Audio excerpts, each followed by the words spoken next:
सभी साथियों को नमस्कार। मैं राहुल गुदार आप सबका हार्दिक स्वागत और अभिनंदन करता हूं। हम टेस्ट सीरीज हमारी जो तैयारी कर लो ऐप के ऊपर चल रही है, 199 रुपए की जो टेस्ट सीरीज है, शेड्यूल आधारित जो टेस्ट सीरीज है, उसके टेस्ट का हम वीडियो सॉल्यूशन आप तक लेकर आते हैं और निशुल्क हम तमाम जो टेस्ट है उनका सॉल्यूशन आप तक लेकर आएंगे, जिससे सब्जेक्ट के संबंध में आपकी जो समझ है वो थोड़ी और परिपक्व हो सके। तो चलिए, हम 23-24 प्रश्न जो है वो इस टेस्ट के कर चुके हैं। ये टेस्ट नंबर 3 है और भाग नंबर 2 है। ये आप जब ऐप में जाकर देखेंगे तो आपको चीज़ें बिल्कुल स्पष्ट जो है वो समझ में आ जाएंगी। वहाँ पर हर एक टेस्ट के साथ में वीडियो जो है सीक्वेंस से वहाँ पर रखी हुई है, तो वहाँ पर आपको ज़्यादा तरीके से समझ में आएगी। यूट्यूब के ऊपर क्योंकि बहुत सारे इसके भाग बन जाएंगे, बहुत सारे इसके वीडियोस बन जाएंगे, तो यहाँ पर आपको थोड़ा सीक्वेंस समझने में दिक्कत होगी। लेकिन अगर आप ऐप में जाकर देखते हैं चीज़ों को तो बिल्कुल एकदम आसानी से आपको समझ में आ जाती है।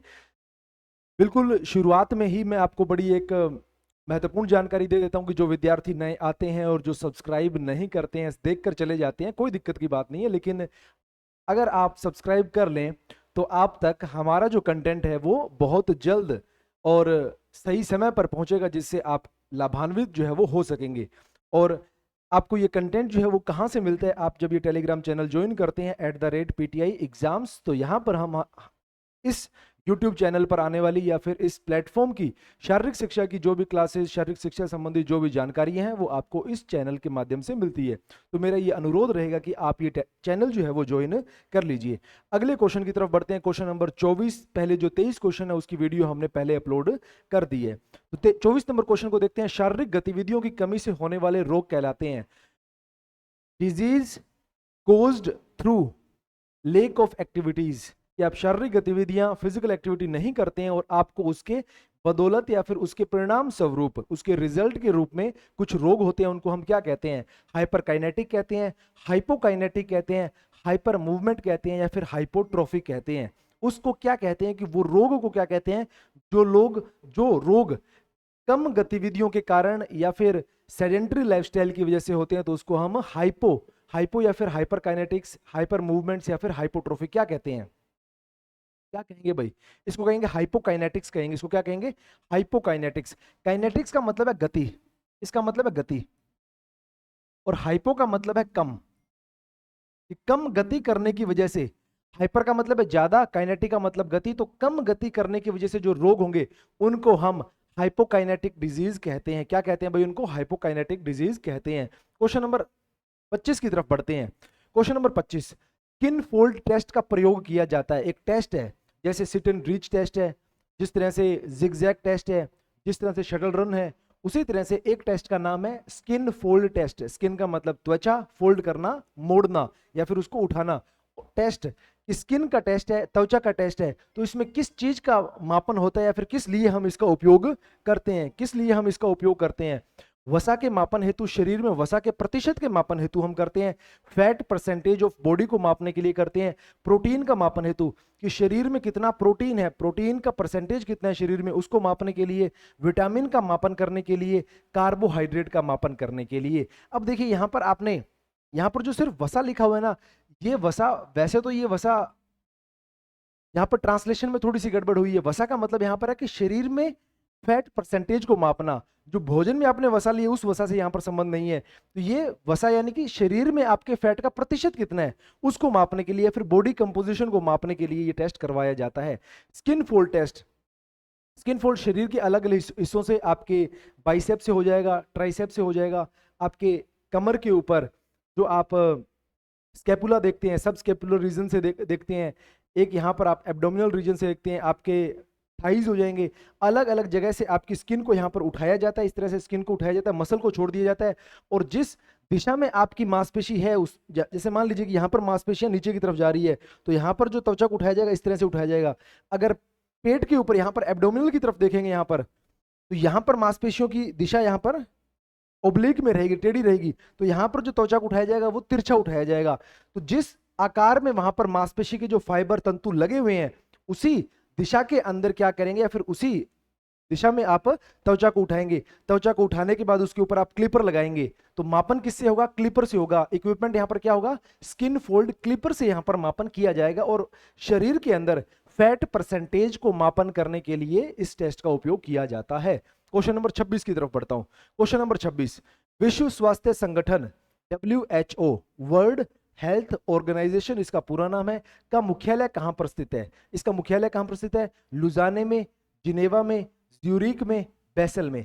चारों के चारों जो शहर है वो स्विट्जरलैंड के हैं। चारों के चारों जो शहर हैं वो स्विट्जरलैंड के हैं। और ये एक संस्था है कि जो स्वास्थ्य के संबंध में खूब अच्छा काम करती है। और अगर आपने कोविड के दौरान अखबार पढ़ा है तो आप जानते हैं कि WHO के जो प्रेसिडेंट हैं, WHO के जो कार्मिक हैं, WHO के जो स्पोक्स पर्सन जो है वो आपको लगातार समय समय पर दिशा निर्देश दे रहे थे, या फिर जो महामारी थी उसके संबंध में आपको जागरूक वो कर रहे थे, या फिर महामारी की क्या परिस्थितियां चल रही है वो सारी की सारी अपडेट WHO से आपके पास आ रही थी। तो इनका मुख्यालय कहां पर स्थित है? मुख्यालय इनका जिनेवा के अंदर स्थित है। जिनेवा के अंदर इनका मुख्यालय स्थित है। WHO के संबंध में आपने कुछ बातें और ध्यान रखनी है, क्योंकि यहां से डीप प्रश्न जो है वो पूछे जा सकते हैं। तो वर्ल्ड हेल्थ ऑर्गेनाइजेशन, एक बात आपको यहां पर ध्यान रखनी है कि वर्ल्ड हेल्थ ऑर्गेनाइजेशन के अंदर जो यहां पर आप तस्वीर देख रहे हैं, इसका लोगो है, लोगो में ये जो जानवर है या फिर ये जो जीव है वो कौन सा है? सांप है। स्नेक यहां पर आपको लगा हुआ मिलेगा। एक यहां पर आप डंडा देख रहे हैं, पीछे आप वर्ल्ड का मैप देख रहे हैं, और यहां पर आप ये कौन सी, अगर आप गेहूं की बलियां माने तो गेहूं की बलियां आप इनको मान सकते हैं भाई। तो वर्ल्ड हेल्थ ऑर्गेनाइजेशन के लोगों में ये चीज मिलती है, क्योंकि आप जानते हैं कि नेशनल एंटी डोपिंग एजेंसी नाडा जो है उसमें पीपल की पत्ती है। तो वो प्रश्न पूछा गया है कि उनके लोगों में कौन से, या फिर उल्टी पीपल की पत्ती कौन से लोगों में, ऐसा प्रश्न आ चुका है। तो आपने ध्यान रखनी है, यहां पर स्नेक आपको यहां पर नजर आ रहा है, तो WHO के जो लोगो है उसमें कौन सा जीव जो आपको नजर आएगा? विश्व स्वास्थ्य संगठन विश्व के देशों के स्वास्थ्य संबंधी समस्याओं पर आपसी सहयोग एवं मानव को स्वास्थ्य संबंधी समझ विकसित कराने की संस्था है। विश्व स्वास्थ्य संगठन के 194 सदस्य देश तथा 2 संबद्ध सदस्य हैं। यह संयुक्त राष्ट्र संघ की एक अनुषंगिक इकाई है। इस संस्था की 7 अप्रैल 1948 को स्थापना की गई। इस संस्था की जो स्थापना है वो कब की गई? स्थापना 7 अप्रैल 1948 को की गई।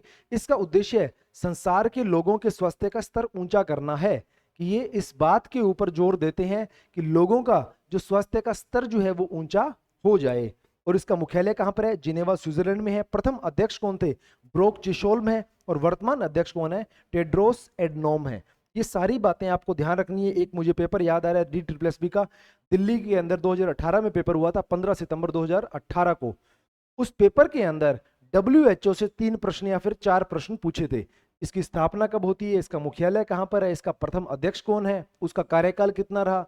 वर्तमान अध्यक्ष कौन है? इस तरह से 2-3 प्रश्न केवल WHO से वहां पर पूछे गए थे। तो ध्यान रखना है आपने, WHO के संबंध में जो बारीक जानकारी है वहां से प्रश्न जो है वो आपसे पूछे जा सकते हैं। तो इनका मुख्यालय जो हमारे प्रश्न में अभी आया है, जिनेवा के अंदर इनका मुख्यालय है। जिनेवा में इनका मुख्यालय है। क्वेश्चन नंबर 27, JE पार्क के अनुसार स्वास्थ्य शिक्षा का उद्देश्य नहीं है। JE पार्क के अनुसार स्वास्थ्य शिक्षा का उद्देश्य नहीं है। कौन सा उद्देश्य नहीं है? स्वास्थ्य शिक्षा के उद्देश्य नहीं है लोगों को जागरूक करना। बिल्कुल ये एक ठीक उद्देश्य है कि आप लोगों को जागरूक करने का काम जो है वो स्वास्थ्य शिक्षा में करते हैं।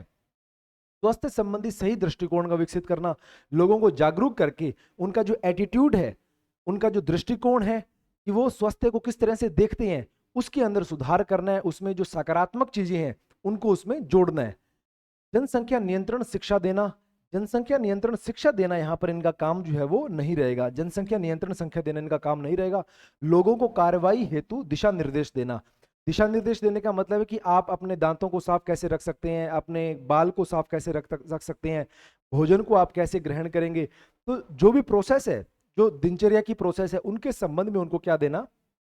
दिशा निर्देश देना कि क्या क्या काम आप करेंगे। जैसे मान लो कि बरसात का मौसम आएगा तो वो बताएंगे कि अब डेंगू फैल सकता है, तो आपने क्या क्या काम नहीं करना है, पानी इकट्ठा नहीं होने देना है। ये जो भी चीजें वो स्वास्थ्य शिक्षा में आ जाएगी, सारी की सारी चीजें स्वास्थ्य शिक्षा में आ जाएंगी। तो यहाँ पर सही उत्तर कौन सा होगा? C नंबर ऑप्शन जो है यहाँ पर ठीक उत्तर रहेगा। क्वेश्चन नंबर 28, किसने कहा स्वास्थ्य शिक्षा लोगों के स्वास्थ्य से जुड़े व्यवहार से संबंधित है? स्वास्थ्य शिक्षा लोगों के स्वास्थ्य से जुड़े व्यवहार से संबंधित है। सोफी ने कहा, थॉमस वुड ने कहा, ई ग्राउंट ने कहा, या फिर टर्नर ने कहा? किसने ये बात कही है? ये बात किसने कही है? किसके द्वारा ये बात कही गई है? ये बात सोफी के द्वारा कही गई है। जो भी चीज आपको यहाँ पर नहीं मिलती, जो आपके नोट्स में नहीं है, जो आप पहली बार देख रहे हैं, उनको आप अपने नोट्स में ऐड कर सकते हैं, ताकि आगे कभी वैसा प्रश्न आए तो आप उस प्रश्न को हल करने में सक्षम रहें। क्वेश्चन नंबर 29 की तरफ बढ़ते हैं। राष्ट्रीय मलेरिया नियंत्रण कार्यक्रम कब चलाया गया? राष्ट्रीय मलेरिया नियंत्रण कार्यक्रम कब चलाया गया? मलेरिया नियंत्रण कार्यक्रम 1953 के अंदर चलाया गया था। यहाँ पर तथ्यात्मक प्रश्न है, बिल्कुल एकदम सीधा सीधा प्रश्न है। 1953 के अंदर मलेरिया नियंत्रण कार्यक्रम जो है वो चलाया गया था। यहाँ पर असुमेलित का चयन आपने करना है। यहाँ पर आपने असुमेलित का चयन जो है वो करना है। असुमेलित का चयन विटामिन ए, बेरी विटामिन ए से होने वाला रोग कौन सा है? बेरी है, बिल्कुल ठीक बात है। विटामिन बी1 से बेरी होगा। विटामिन ए से नाइट ब्लाइंडनेस या फिर रतौंधी रोग होगा, ये बात भी बिल्कुल ठीक है। विटामिन बी3 से पेलेग्रा रोग होगा, ये बात भी बिल्कुल ठीक है। विटामिन सी से रक्त का थक्का देरी से बनना। विटामिन सी की कमी से स्कर्वी रोग होता है, पिछली क्लास में हमने पढ़ा था, इसी टेस्ट में हमने पढ़ा था, स्कर्वी रोग वहां पर होगा। तो रक्त का थक्का देरी से बनना, ये किसका काम है? विटामिन के का काम है। ये किसका काम है? विटामिन के का ये काम है। तो विटामिन यहां पर असुमेलित कौन सा हो जाएगा? विटामिन सी के सामने अगर स्कर्वी होता तो ये ऑप्शन बिल्कुल ठीक होता। रक्त का थक्का देरी से बनना विटामिन के का काम है, विटामिन के का काम है। चलिए आगे बढ़ते हैं क्वेश्चन नंबर 31 की तरफ। निम्न में से मोटापे से जुड़ी बीमारी नहीं है। निम्न में से मोटापे से या फिर ओबेसिटी से जुड़ी हुई बीमारी नहीं है। ओबेसिटी से जुड़ी अर्थराइटिस का मतलब है कि आपके जोड़ जो है उनमें गड़बड़ हो जाना, जोड़ में गड़बड़ हो जाना। अब ये मोटापे से जुड़ी हुई कैसे है? जब मोटापा आएगा तो शरीर का भार क्या हो जाएगा? अतिरिक्त हो जाएगा। भार अतिरिक्त होगा, चलने में, उठने में, बैठने में, झुकने में, दौड़ने में, जो भी गतिविधियां करेंगे आपके जोड़ के ऊपर अतिरिक्त तनाव पड़ेगा, अतिरिक्त भार पड़ेगा। अतिरिक्त भार पड़ेगा, अतिरिक्त तनाव आएगा, तो एक समय के बाद आपके जोड़ जो है वो कमजोर होते हुए चले जाएंगे। तो अर्थराइटिस जो है वो बिल्कुल मोटापे की वजह से होता है। हृदय संबंधित रोग है। ओबेसिटी की वजह से आपकी जो रक्त वाहिकाएं हैं, ओबेसिटी की वजह से आपकी हार्ट रेट बढ़ेगी। आप ओबेसिटी की वजह से आप डायबिटीज के शिकार हो सकते हैं। क्योंकि आप मोटापे का शिकार हो रहे हैं तो इसका एक लक्षण सीधा सीधा एक तरफ इशारा करता है कि आप जो जीवन जी रहे हैं वो बहुत सेडेंटरी लाइफस्टाइल है, बहुत इनएक्टिव लाइफस्टाइल है, कि आप शारीरिक गतिविधियां नहीं कर रहे हैं। अगर शारीरिक गतिविधियां नहीं करेंगे तो आपका कोलेस्ट्रॉल बढ़ेगा। कोलेस्ट्रॉल बढ़ेगा तो आपकी जो रक्त वाहिकाएं हैं, उनके अंदर फैट जो है वो जमता हुआ चला जाएगा, कोलेस्ट्रॉल वहां पर जमता हुआ चला जाएगा, जो रक्त को चलने में, फ्रीली मूवमेंट करने में अवरोध उत्पन्न करेगा और उसकी वजह से आपको हार्ट से संबंधित रोग जो है वो हो सकते हैं। तो ब्लड प्रेशर हो गया, फिर हार्ट से संबंधित जो रोग हैं वो भी मोटापे की वजह से बिल्कुल प्रभावित वहां पर करेंगे। मधुमेह यानी कि डायबिटीज वैसे तो एक जेनेटिक रोग है, लेकिन मोटापे से ये डायरेक्ट संबंध रखता है। तो मोटापा और डायबिटीज दोनों एक दूसरे से मिलकर चलेंगे। एड्स रोग जो है इसका संबंध मोटापे से नहीं है। तो मोटापे से जुड़ी बीमारी कौन सी नहीं है? एड्स जो है वो मोटापे से जुड़ी बीमारी नहीं है, आपको ध्यान रखना है। ओबेसिटी या फिर स्वास्थ्य संबंधी जो समस्याएं हैं, यूनिट नंबर 7 का टॉपिक, वहां पर आप आमतौर पर मोटापे को पढ़ते हैं, ओबेसिटी को पढ़ते हैं। तो ओबेसिटी से जुड़े जितने भी तथ्य हैं उनको आपने बहुत ढंग से पढ़ लेना है। क्वेश्चन नंबर 32, राजस्थान सरकार विद्यार्थियों को आयरन व फॉलिक एसिड की पूर्ति हेतु कौन सी टेबलेट विद्यालय में मंगलवार को वितरित करवाती है? प्रत्येक मंगलवार को राजस्थान के जो विद्यालय हैं, सरकारी विद्यालय हैं, उनमें टेबलेट्स जो है वो निःशुल्क वितरण की जाती है विद्यार्थियों को। तो वो कौन सी टेबलेट्स जो है वो वितरित की जाती हैं? रेड ब्लू टेबलेट्स है, ग्रीन रेड टेबलेट्स हैं, पिंक ब्लू टेबलेट्स हैं, या फिर ब्लैक एंड व्हाइट टेबलेट्स हैं? किस रंग की, या फिर उनको क्या कहा जाता है, और उनमें होता क्या है? आयरन होता है और फोलिक एसिड होता है, ताकि बच्चों में हीमोग्लोबिन की कमी ना आ जाए। कि अगर ठीक पोषण नहीं मिलने की वजह से अगर बच्चे में हीमोग्लोबिन की कमी आती है, तो हीमोग्लोबिन की कमी आने की वजह से, आरबीसी की कमी आने की वजह से हीमोग्लोबिन की कमी आएगी, उसकी वजह से रक्त जो है वो ठीक मात्रा में ऑक्सीजन और पोषक तत्वों को यहाँ वहां नहीं पहुंचा पाएगा, और नहीं पहुंचा पाएगा तो बच्चे का विकास जो है वो रुक जाएगा। तो कम उम्र में जब बच्चे की आयु विकास करने की और वृद्धि करने की है, उस उम्र में पोषण की कमी से या फिर आयरन और फोलिक एसिड की कमी से बच्चे का विकास नहीं रुक जाए, इसलिए राजस्थान सरकार निःशुल्क प्रत्येक मंगलवार को आयरन फोलिक की टेबलेट्स स्कूल में वितरित करती है। हर बच्चे को टेबलेट्स दी जाती है। तो कौन सी टेबलेट्स है? वो आयरन फोलिक टेबलेट एक नाम है, अन्य नाम क्या? Pink and blue tablets. Pink and blue tablets इनको कहा जाता है, पिंक एंड ब्लू टेबलेट्स इनको कहा जाता है। पिंक टेबलेट जो है वो छोटे बच्चों के लिए और ब्लू टेबलेट जो है वो बड़े बच्चों के लिए। तो इसका नाम क्या है? पिंक एंड ब्लू टेबलेट्स है, प्रत्येक मंगलवार को ये बांटी जाती है। क्वेश्चन नंबर 33, निम्न में से क्या स्वास्थ्य वर्णक्रम का निम्नतर स्तर है, या फिर हेल्थ स्पेक्ट्रम का सबसे निचला बिंदु क्या है?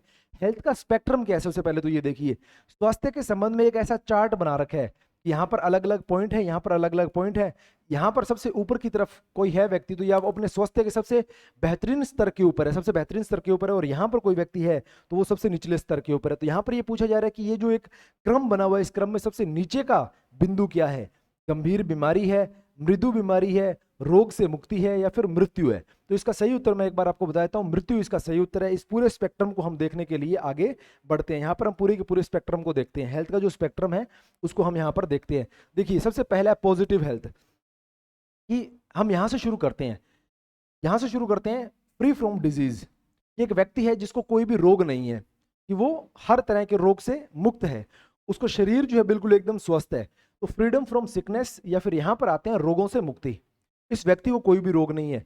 अगर यहाँ से वो और बेहतर करता है, यानी कि यहाँ से वो नियमित व्यायाम करता है, अच्छा भोजन करता है, सकारात्मक अपना विचारों को सकारात्मक रखता है और एक अच्छी लाइफस्टाइल जीता है, तो उस फ्रीडम फ्रॉम सिकनेस से क्या होगा? बेटर हेल्थ आ जाएगा। वो कहाँ आ जाएगा? बेटर हेल्थ पे आ जाएगा, बेहतर स्वास्थ्य पे आ जाएगा। और यहाँ से भी और विकसित होकर वो कहाँ आएगा? पॉजिटिव हेल्थ पे आएगा। यहाँ से विकसित होकर कहाँ आएगा? पॉजिटिव हेल्थ पे आएगा। पॉजिटिव हेल्थ सबसे ऊपर का बिंदु है, कि जहां पर व्यक्ति अपने सर्वोच्च स्तर के ऊपर है, मानसिक स्तर से, सामाजिक स्तर से, शारीरिक स्तर से, हर भावनात्मक स्तर से, सब में वो एकदम टॉप के ऊपर है, और यहाँ से भी वो निरंतर तरक्की आगे की तरफ कर रहा है। अब मान लीजिए कि आप यहाँ पर हैं, कि जहां पर आपको पता है कि आपको कोई भी रोग नहीं है, लेकिन आप बिल्कुल एकदम किनारे के ऊपर खड़े हुए हैं, यहाँ पर बिल्कुल किनारे पर। यहाँ से अगर थोड़ी सी गड़बड़ होती है, थोड़ी सी चूक होती है, तो आपको अनरिकॉग्नाइज्ड अस्वस्थता होगी, या फिर अनरिकॉग्नाइज्ड सिकनेस होगी। इसमें क्या होगा कि आपने यहाँ वहां लोगों को ये बोलते हुए सुना है कि वैसे तो रोग कोई नहीं है, लेकिन कुछ ठीक नहीं लग रहा है, तो आपको कुछ तो गड़बड़ है, लेकिन वो गड़बड़ क्या है ये आपको भी पता नहीं लग रही है। तो अनरिकॉग्नाइज्ड सिकनेस या फिर अज्ञात अस्वस्थता है, कि अभी तक जो बीमारी है वो पूर्ण रूप से बनी नहीं है, या फिर वो पकड़ में अभी तक नहीं आई है। इसको क्या कहेंगे? अज्ञात अस्वस्थता। यहां पर आपने अगर ध्यान नहीं दिया तो आपको मृत्यु अस्वस्थता होगी, या फिर माइल्ड सिकनेस होगी, बहुत थोड़ी आपको सिकनेस होगी, या फिर बहुत कम समय के लिए आप बीमार पड़ेंगे, या फिर बहुत हल्की फुल्की यहाँ पर बीमारी आपको नजर आएगी, बहुत हल्की फुल्की लक्षण नजर आएंगे। और यहाँ भी अगर आपने ध्यान नहीं दिया तो फिर आप स्वेयर सिकनेस होगी, या फिर गंभीर अस्वस्थता होगी, और यहाँ से भी ध्यान नहीं देने के बाद आप निचले बिल्कुल एकदम अंतिम स्तर पे आएंगे, और वो है मृत्यु, कि आप बीमार होकर मृत्यु को प्राप्त हो जाते हैं। तो ये एक सोपान है, एक सीढ़ी नुमा संरचना है, कि अगर आप यहाँ है, यहाँ से आप यहाँ आएंगे, यहाँ से यहाँ आएंगे, यहाँ से यहाँ आएंगे, यहाँ से यहाँ आएंगे। ये क्यों पढ़ाया जा रहा है? कि आप अपनी परिस्थिति को देखिए कि आज आप कहाँ पर खड़े हैं। यहाँ से चीजों को बेहतर करते हैं तो कहाँ जाएंगे, यहाँ से चीजें खराब होती है तो किस तरफ जाएंगे आप। इसलिए ये स्पेक्ट्रम लोगों को पढ़ाया जाता है कि आप जहां भी आज के दिन जिस परिस्थिति के ऊपर खड़े हैं, वहां से चीजों को अगर बेहतर करते हैं तो अगला कदम क्या होगा, और उससे खराब कदम क्या होगा जहां पर आप चीजों को ध्यान नहीं देते हैं। तो बिल्कुल एकदम अंतिम या फिर निम्नतम स्तर कौन सा है? डेथ या फिर मृत्यु जो है वो बिल्कुल एकदम अंतिम यहाँ पर कदम रहने वाला है। क्वेश्चन नंबर 34 की तरफ बढ़ते हैं। स्कूल स्वास्थ्य कार्यक्रम में किसे सम्मिलित नहीं करते हैं? स्कूल के अंदर स्वास्थ्य कार्यक्रम, स्कूल हेल्थ सर्विस या फिर स्कूल हेल्थ प्रोग्राम के अंदर किन चीजों को हम कवर नहीं करते हैं? आप जानते हैं कि स्कूल हेल्थ जो है उसके अंदर कुछ काम किए जाते हैं, जैसे आपको नियमित रूप से स्वच्छता के बारे में आपको बताना। आप देखते हैं कि असेंबली में आपके हेयर्स चेक होते हैं, दांत चेक होते हैं, नाखून चेक होते हैं, कपड़े चेक होते हैं, आप नहाकर आए हैं नहीं नहाकर आए, इन सब बातों को वहां पर चेक किया जाता है। आप बस्ता जो है वो साफ सफाई से रखते हैं नहीं रखते, आपके कपड़े साफ सुथरे हैं नहीं, इन सब बातों बारे में देखते हैं। उसके अलावा आपको समय समय पर कुछ गाइडलाइंस दी जाती हैं, आपको समय समय पर ये समझाया जाता है कि आपको स्वच्छता के साथ कैसे जीना है, आपको कैसा भोजन करना है, क्या क्या काम करने हैं, क्या काम आपको नहीं करने हैं, कैसा पानी पीना है, कैसा पानी नहीं पीना है, कहाँ जाना है कहाँ नहीं जाना है, ये सारी बातें वहां पर बताई जाती हैं। तो स्कूल के अंदर भी हम स्वास्थ्य के बारे में ध्यान रखते हैं। इसके अलावा हम सरकारी जो विद्यालय उनमें पोषण भी उपलब्ध करवाते हैं, आयरन फॉलिक की टेबलेट्स भी हम उनको देते हैं। तो क्या क्या चीजें यहाँ पर शामिल होती है और क्या चीजें शामिल नहीं होती? पहला है स्वास्थ्य संबंधी अनुदेश देना, उनको निर्देश देना, उनको अनुदेश देना, उनको चीजों को बताना। स्वास्थ्य पर्यवेक्षण, पर्यवेक्षण यानी कि सुपरविजन, कि आप देखते हैं कि बच्चे ठीक ठाक सभी चीजों को पालन कर रहे हैं या नहीं कर रहे। जैसे मान लीजिए कि आप आपके स्कूल के अंदर मिड डे मील जो है वो चल रहा है और बच्चे भोजन करने के लिए बैठ रहे हैं, आप देखते हैं कि 4 बच्चे खेलते हुए आए और आके वो सीधा बैठ गए, तो आप उनको बताएंगे, आप उनको निर्देशित करेंगे, उनको समझाएंगे कि आप हाथ धोकर आइए, हाथ धोने के बाद आप बैठिए। इसी तरह से भोजन किया, भोजन करने के बाद आपको हाथ धोने हैं, कुल्ला करना है, जो भी चीजें हैं, ये सारे के सारे उनको आदतें जो है वो विकसित करने में आप मदद करेंगे। तो वो पर्यवेक्षण से ही किया जाएगा। आप सुपरवाइज करेंगे, कोई विद्यार्थी गलती करता है तो उसको आप सुधार करने का प्रयास करेंगे। स्वास्थ्य सेवाएं, स्वास्थ्य सेवाओं में क्या क्या होगा कि कभी कभार जांच करवा दी, जो भी रूटीन की जो जांच होती है वो जांच करवा दी, हाइट चेक कर ली, वेट चेक कर लिया, बीएमआई चेक कर लिया, बच्चों के आंखों में कोई दिक्कत नहीं है, सुनने में कोई दिक्कत नहीं है, चलने में कोई दिक्कत नहीं है, फ्लैट फुट नहीं है, नोकनीज नहीं है, इन सब चीज़ों के बारे में। या फिर कोई सीडब्ल्यूएस का बच्चा है तो सीडब्ल्यूएसएन का बच्चा है तो उसको देख लिया कि उसको क्या क्या दिक्कत है, और सरकार की कोई अगर जांच वगैरह आती है तो वहां पर कैंप में बच्चों को लेकर गए। ये सारे के सारे पहलू वहां पर होते हैं। आपके हीमोग्लोबिन की मात्राएं जो है वो चेक होती है। ये सारे के सारे काम स्वास्थ्य सेवाओं में आ जाते हैं, तो ये काम भी वहां पर किया जाता है। स्वास्थ्य अनुसंधान नहीं किया जाता, वहां पर रिसर्च नहीं किया जाता। एक तो वहां पर हेल्थ के बारे में रिसर्च नहीं किया जाता कि बच्चों के बारे में उनको हम डाटा वहां पर कलेक्ट कर रहे हैं, रिसर्च वहां पर कर रहे हैं। और एक चीज यहां पर और नहीं की जाती, रोगों का इलाज। ये दो क्वेश्चन आ रखे हैं, एक तो ऐसा क्वेश्चन है और एक इसी के साथ में यहां पर चौथा ऑप्शन रोगों का इलाज भी लिखा हुआ कई बार आया है। रोगों का इलाज, अगर मान लीजिए किसी विद्यार्थी को कोई रोग है तो उस रोग का इलाज नहीं करेंगे हम स्कूल के अंदर, स्कूल में उनको निर्देशित कर देंगे। स्कूल में हम अगर कोई ऐसी, अगर आपको लगता है कि विद्यार्थी को दिक्कत है उसके माता पिता को सूचित कर देंगे। अगर सरकार की तरफ से कोई योजना है तो उस योजना के अंदर बच्चों को भेज देंगे, लेकिन आप इलाज वहां पर स्कूल में नहीं करते हैं। तो रोगों का इलाज नहीं होगा और स्वास्थ्य अनुसंधान वहां पर नहीं होगा। क्वेश्चन नंबर 35, किस रोग को सभी रोगों की जननी कहा जाता है? मदर ऑफ ऑल डिजीज किसको कहा जाता है? या फिर एक रोग से सभी रोग पनपते हैं, किस रोग से सभी रोग पनपते हैं? क्या वो एड्स है, मधुमेह, या फिर डायबिटीज है, शुगर है जिसको आप सामान्य भाषा में हृदय विकार, हार्ट संबंधी जो विकार है, हार्ट संबंधी जो डिजीज है, और मोटापा, या फिर ओबेसिटी? बहुत आसान प्रश्न है। ओबेसिटी से ये सारे के सारे रोग जो है वो आप होते हुए देखेंगे। ये सारे के सारे जो रोग हैं वो ओबेसिटी से होते हैं, चाहे वो जोड़ में दर्द हो, चाहे वो कमर में दर्द हो, चाहे एंजाइटी हो, चाहे वो स्ट्रेस हो, चाहे वो डिप्रेशन हो, चाहे आप मानसिक जो भी रोग हैं वो भी हो सकते हैं, आप हार्ट से संबंधित रोग हैं वो हो सकते हैं, डायबिटीज हो सकती है, और डायबिटीज और हार्ट के रोग होने के बाद किडनी के ऊपर इसका प्रभाव पड़ेगा और आपके हॉर्मोन्स जो हैं वो सही काम करने में गड़बड़ कर देंगे। तो डायबिटीज या फिर मोटापा जो है, मोटापे के होने के बाद ये सारे के सारे रोग जो है वो अपनी जड़ जो है वो आपके शरीर में फैलानी शुरू करते हैं। तो मोटापे को सभी रोगों की जननी कहा जाता है। क्वेश्चन नंबर 36, स्वास्थ्य केवल रोगों से मुक्ति नहीं बल्कि पूर्ण कल्याण की स्थिति है, किसने कहा?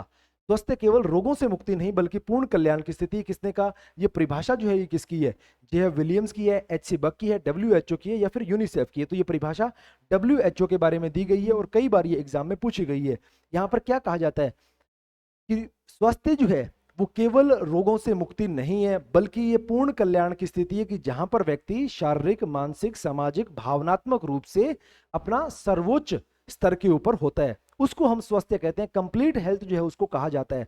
एक बात यहां पर आपने और ध्यान रखनी है कि केवल रोगों से मुक्ति को स्वास्थ्य मान लेना किसकी अवधारणा है? किसकी अवधारणा है? बायोमेडिकल अवधारणा के अनुसार अगर एक व्यक्ति पूर्ण रूप से, अगर उसको कोई रोग नहीं है तो उसको हम स्वस्थ कह देते हैं बायोमेडिकल अवधारणा के अनुसार। वो भी बात आपने ध्यान रखनी है। क्वेश्चन नंबर 37 की तरफ पढ़ते हैं।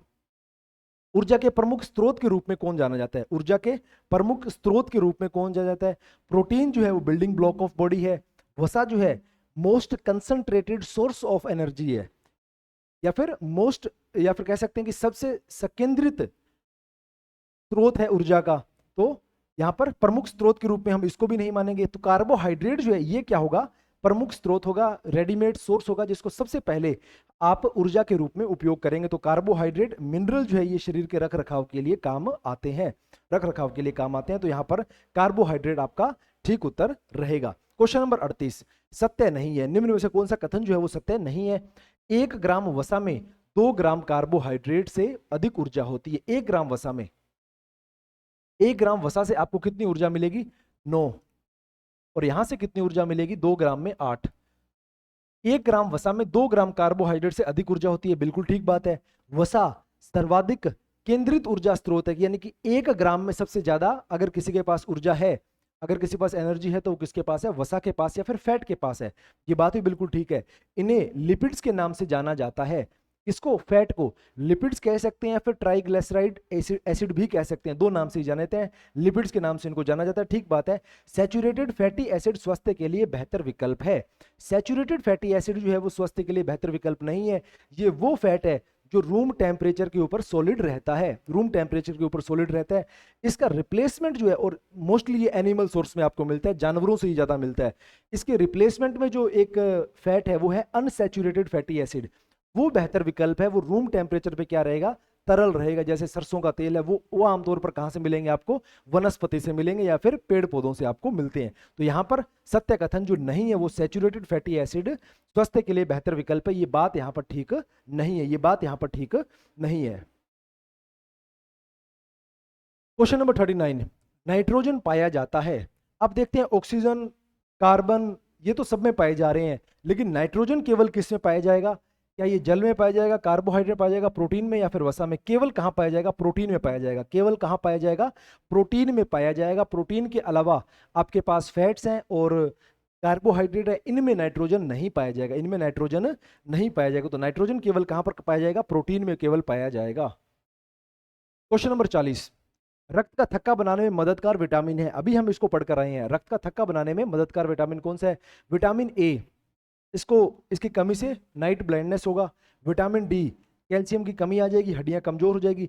विटामिन के जो है ये रक्त का थक्का बनाने में आपको मददगार है। और विटामिन सी जो खट्टे फलों के अंदर आपको मिलता है, विटामिन सी आपके मसूड़ों को, आपके दांतों को, आपके बालों को, और एंटीऑक्सीडेंट है ये, तो इसमें ये सारे के सारे काम जो है वो किया जाता है। तो विटामिन के यहाँ पर बिल्कुल ठीक उत्तर है। एक बात आपने यहाँ पर और ध्यान रखनी है, रक्त के अंदर एंटीकोगुलेंट एक एलिमेंट होता है, हेपरिन। हेपरिन जो है वो रक्त का थक्का, आपके रक्त जब फ्लो हो रहा है तो रक्त का थक्का नहीं बने, तो रक्त का थक्का नहीं बनने में कौन मदद करता है शरीर की? हेपरिन जो है वो मदद करता है। कौन मदद करता है? हेपरिन। वैसे तो प्लेटलेट्स हैं जो आपको रक्त का थक्का बना देते हैं, लेकिन हेपरिन के होने की वजह से रक्त का थक्का जो है वो नहीं बनता है। ये रक्त का एंटीकोगुलेंट है या फिर एंटीकोगुलेंट है, जहां पर रक्त का थक्का नहीं बनने में ये मदद आपको करता है। क्वेश्चन नंबर 41, भोजन में मौजूद ऊष्मा का मापन किया जाता है। भोजन में जो ऊष्मा मौजूद है उसका मापन किया जाता है। कैसे मापन किया जाता है? लीटर में किया जाता है, कैलोरी में किया जाता है, किलो में किया जाता है, या फिर ग्राम में किया जाता है? कि भोजन में कितनी ऊर्जा है इसका मापन हम कैसे करते हैं? क्या हम लीटर में मापन करते हैं, क्या हम कैलोरी में मापन करते हैं, किलो में मापन करते हैं, फिर ग्राम में मापन करते हैं? बहुत सा सिंपल सा क्वेश्चन है। आप सभी जानते हैं कि आजकल कैलोरी, हम इतनी कैलोरी कंज्यूम कर रहे हैं, उतनी कैलोरी कंज्यूम कर रहे हैं। तो कैलोरी शब्द जो है वो किस में उपयोग में लिया जाता है? ऊर्जा को मापने के लिए, कि भोजन में आपको कितनी ऊर्जा जो है वो मिल रही है, कितनी ऊर्जा मिल रही है। एक साधारण व्यक्ति जो सेडेंटरी लाइफस्टाइल जी रहा है, साधारण जो इनएक्टिव लाइफस्टाइल जी रहा है, उसको एक साधारण लाइफस्टाइल जी रहा है जो 2400 कैलोरी उसको दिन भर में चाहिए होती है, 2400 कैलोरी दिन भर में चाहिए होती है। हमारे कोर्स तैयारी कर लो ऐप के ऊपर जो शुरू हो रहे हैं, आपको बहुत जल्दी जो है वो जुड़ जाना है। 10 तारीख से, 10 जुलाई से हमारे ये कोर्सेज शुरू हो रहे हैं। अगर इस क्लास को बाद में देखते हैं तो बाद में भी जुड़ सकते हैं, ऐसी कोई बात नहीं है, लेकिन ऑफर जो चल रहे हैं वो बहुत सीमित समय के लिए है। 4 आपके पास बैच हैं, और इन बैच में जो लाइव कोर्स है, यहाँ पर आप देख रहे हैं लाइव कोर्स है, लाइव कोर्स 125 वाला है, और एक कोर्स यहाँ पर 3000 का है। लाइव कोर्स के साथ पीटीआई पेपर 2 की रंगीन किताब फ्री मिलेगी, शेड्यूल आधारित टेस्ट सीरीज फ्री मिलेगी, और पुराना हमारा जो बैच है रिकॉर्डेड वो आपको यहाँ पर बिल्कुल एकदम फ्री मिलने वाला है। और राजस्थान पीटीआई के सारे पुराने पेपर भी आपको इसमें फ्री मिलेंगे। तो कैलोरी है क्या चीज, जिसको हम KACL के रूप में डिनोट करते हैं।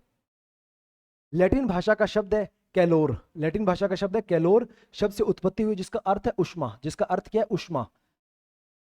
ऊर्जा का उपयोग लगभग हमेशा गर्मी उत्पन्न करता है। पोषण में ऊर्जा को कैलोरी के रूप में मापा जाता है। 1 कैलोरी 1 ग्राम पानी के तापमान को 14.5 से 15.5 डिग्री सेल्सियस तक बढ़ाने के लिए आवश्यक ऊर्जा के रूप में परिभाषित किया जाता है। लोग बड़ी मात्रा में ऊर्जा का उपयोग करते हैं, इसलिए पोषण विशेषज्ञ बड़ी इकाइयों का उपयोग करते हैं। 1 किलो कैलोरी 1000 कैलोरी के बराबर होती है। चीजों को सरल बनाने के लिए पोषण विशेषज्ञ KCAL की गणना 1 कैलोरी के रूप में करते हैं। तो आपको ध्यान रखना है कि इसका कौन सी भाषा से ये शब्द लिया गया है और इसका मतलब क्या है, उष्मा है, और 1 ग्राम पानी को तापमान जो है वो कितना बढ़ाएगा। अब यहाँ पर अगर मान लीजिए कि 1 ग्राम पानी की बजाय 100 ग्राम पानी है, और आपको 14.5 डिग्री से लेकर डिग्री सेल्सियस से लेकर 15.5 डिग्री सेल्सियस तक उसको लेके जाना है, तो आपको कितनी कैलोरी चाहिए होगी? आपको 100 कैलोरी जो है वो चाहिए होगी। 100 ग्राम पानी 100 कैलोरी, 1 ग्राम पानी 1 कैलोरी। तो ये आपको ध्यान रखना है कितना है। तो 14.5 15.5 लेके जाना है। तो अगर किताबों के अंदर कुछ और लिखा हुआ है तो उसको भी आपने चेंज कर लेना है। 14.5 15.5 बिल्कुल ठीक है, ऑथेंटिक किताब के अंदर 14.5 से 15.5 लिखा हुआ है। चलिए भाई आगे बढ़ते हैं अगले क्वेश्चन की तरफ। क्वेश्चन नंबर 42, स्वास्थ्य को प्रभावित करने वाला कारक है। स्वास्थ्य को प्रभावित करने वाला कौन सा कारक है? जैविक कारक, मानसिक अभिवृत्ति, सामाजिक सांस्कृतिक कारण या फिर उक्त सभी। पहली बात तो देखिए कि आपका जो हेल्थ है, हेल्थ यानी कि आपका स्वास्थ्य कैसे है, इसको जैविक कारक या फिर बायोलॉजिकल जो कारक है उससे भी प्रभावित ही होता है। बायोलॉजिकल कारक क्या होगा कि आपके जेनेटिक्स कैसे हैं, आपके जेनेटिक्स कैसे हैं। दूसरा कारण है यहाँ पर मानसिक अभिवृत्ति, मेंटल एटीट्यूड, कि आप स्वास्थ्य के बारे में क्या सोचते हैं। अगर आप अच्छा भोजन करते हैं, अगर आप इस चीज के बारे में जागरूक हैं कि रोज एक्सरसाइज करनी चाहिए, तो रोज आप एक्सरसाइज करेंगे तो आपका स्वास्थ्य जो बेहतर होगा। सामाजिक सांस्कृतिक कारण, जिस समाज में रहते हैं, जिस संस्कृति में रहते हैं, वहां पर अगर फिजिकल एक्टिविटीज को बढ़ावा दिया जाता है, अच्छा भोजन किया जाता है, स्वस्थ शारीरिक जो आदतें हैं अपनाई जाती हैं, तो निश्चित रूप से आप अपने आप बेहतर स्वास्थ्य आपका होगा। अपने आप वो आपके व्यवहार में चीजें आ जाएंगी, आदत में चीजें आ जाएंगी। तो तीनों ही कारण यहाँ पर ठीक है, तीनों ही कारण यहाँ पर ठीक है स्वास्थ्य के लिए। तो उक्त सभी यहाँ पर ठीक रहेगा, उक्त सभी यहाँ पर ठीक रहेगा। क्वेश्चन नंबर 43, हाइजीन शब्द से तात्पर्य है। एक शब्द है हाइजीन, हाइजीन शब्द से क्या तात्पर्य है? स्वास्थ्य, स्वास्थ्य विज्ञान, स्वच्छता या फिर आदतें। यहाँ पर आपने ध्यान रखना है, ये क्वेश्चन बहुत ठीक है कि हाइजीन जो है उस शब्द से क्या तात्पर्य है। क्या उसका मतलब स्वास्थ्य है, क्या उसका मतलब स्वास्थ्य विज्ञान है, क्या स्वच्छता है या फिर आदतें हैं। तो यहाँ पर सही उत्तर क्या होगा? स्वच्छता इसका सही उत्तर होगा। स्वच्छता यानी कि साफ सफाई, उसका मतलब क्या होगा? साफ सफाई, साफ सफाई जो है वो इसका मतलब होगा। यूनान के अंदर एक देवी है, यूनान में देवी है एक हाइजिया, जिसको स्वास्थ्य की देवी, स्वच्छता की देवी कहा जाता है। स्वच्छता या फिर स्वास्थ्य की, दोनों की देवी इसको कहा जाता है। रानी भी कह दिया जाता है, देवी भी कह दिया जाता है, दोनों ही चीजें यहाँ पर। तो हाइजिया जो है वो क्या है? यूनान के अंदर रानी है, स्वास्थ्य की रानी कह लो या फिर हाइजीन की उसको देवी कह लीजिए। यहाँ पर सही उत्तर क्या है? स्वच्छता यहाँ पर सही उत्तर है।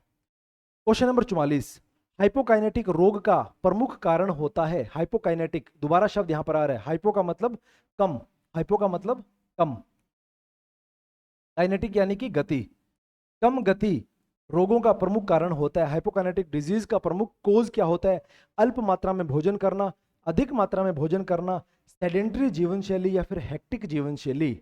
अब यहाँ पर आप बार बार कह रहे हैं कि जिस जीवन शैली के अंदर आप गतिविधियां नहीं करते हैं, शारीरिक व्यायाम नहीं करते हैं, वहां पर आपको हाइपोकाइनेटिक रोग होने की चांसेस हो जाते हैं। लेकिन वो स्पष्ट रूप में लिखने की बजाय जो शब्द उपयोग करेगा वो शब्द क्या है? सेडेंट्री।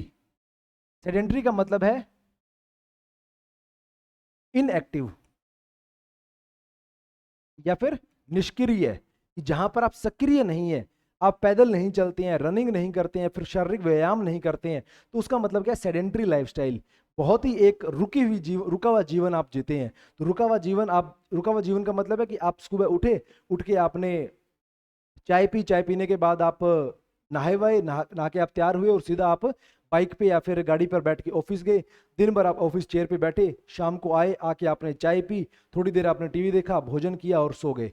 ये है सेडेंटरी लाइफस्टाइल, कि जहां पर आप शारीरिक व्यायाम नहीं कर रहे हैं, गतिविधियां नहीं कर रहे हैं। तो शारीरिक गतिविधियां नहीं हो रही है, सेडेंटरी लाइफस्टाइल, तो हाइपोकाइनेटिक रोग होने की संभावना रहती है। तो ये शब्द ध्यान रखना है, सेडेंटरी। सेडेंटरी शब्द आपने ध्यान रखना है। निष्क्रिय जीवन शैली जो है उसको क्या कहा जाता है। अब बात करते हैं हम यूनिट नंबर 5 के कुछ प्रश्नों को देखेंगे। यूनिट नंबर 5 के जो कुछ प्रश्न हैं उनके बारे में हम चर्चा अब करना शुरू करेंगे। यहाँ पर टूर्नामेंट से संबंधित कुछ सवाल आएंगे और कुछ सवाल जो है वो आपके जनसंपर्क से आएंगे।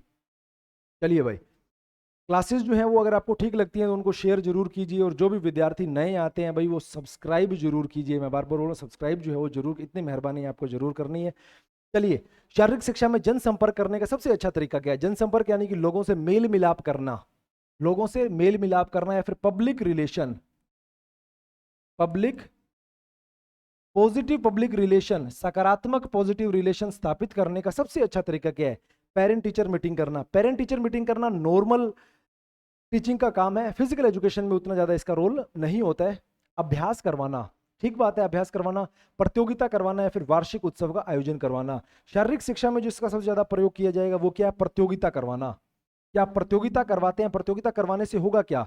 प्रतियोगिता करवाने से जो खिलाड़ी हैं उनको अलग अलग, जो खिलाड़ी हैं उनके साथ घुलने मिलने का मौका मिलेगा। अलग अलग वो गांवों के, अलग अलग स्कूल के, अलग अलग जिलों के, अलग अलग राज्यों के खिलाड़ियों के साथ वो खेलेंगे, वहां पर मेल मिलाप होगा। इसके अलावा जहां भी प्रतियोगिता होती है उस गांव के अंदर आप खेलों को बढ़ावा देने का काम करते हैं, लोगों को खेलों के प्रति जागरूकता फैलाने का काम किया जाता है। तो खेलों के अंदर जो प्रतियोगिता है, प्रतियोगिता सबसे अच्छा साधन है कि जहां पर आप जनसंपर्क कर सकते हैं या फिर खेलों के बारे में लोगों के मन में एक सकारात्मक छवि का निर्माण किया जा सकता है प्रतियोगिता के माध्यम से। क्वेश्चन नंबर 46, जनसंपर्क का प्राथमिक लक्ष्य क्या है?